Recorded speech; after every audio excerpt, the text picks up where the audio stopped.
let's look at this diagram for object A, okay, traveling in a circular motion. This diagram is found on your page 3. So here we try to understand what is exactly meant by angular velocity. I've got one animation here. Okay, so it's the same thing. So the object's here. Then let me draw the radius from the center to where the object is. But as the object moves, the radius will turn. Okay, something like this. So as the object moves from here to here, can you see that the radius at first was here? The radius now rotates a certain angle.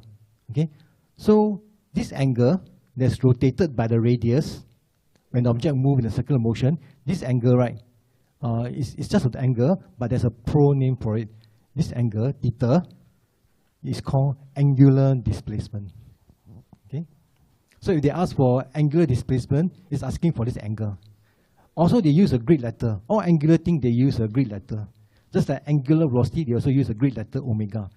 Okay, then what is exactly this angular velocity? Now, if this object, when the object moves in a circular motion, right, this angle will keep on increasing, right? This angular displacement will keep on increasing. If the object moves slowly, then this angular displacement will change at a smaller rate, slowly, at a small rate. But if the thing moves very fast, then the angle will increase at a faster rate. So the rate of change of this angle, or the rate of change of this angular displacement, that's when we do divided by time.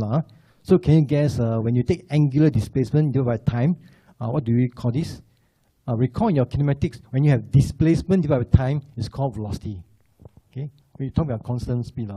So when you have angular displacement divided by time, that's the rate of change of the angular displacement. So angular displacement divided by time, yeah, unsurprisingly, it's called angular velocity. So it's actually, angular velocity is not really velocity, it's measure how fast the angle is changing, means the rate of change of the angle. Okay, so that is the angular velocity. Now, let's look at it in closer detail. So this is the symbol omega. So all angular things, they use Greek letter. Okay, that's the convention. The non-angular thing like velocity, displacement, acceleration, all the straight one, they use English letter. Okay. Then, so omega is theta over time, but we know that as the object moves one revolution, right, the angle rotated, the angular displacement will be 2 pi.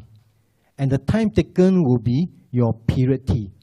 So omega is exactly equal to 2 pi over t. So that's the first equation that we learned just now. So that's where this equation comes from. You just simply take the angle rotated divided by the time for it to rotate 2 pi.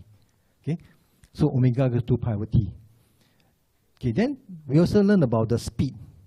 How to find the speed?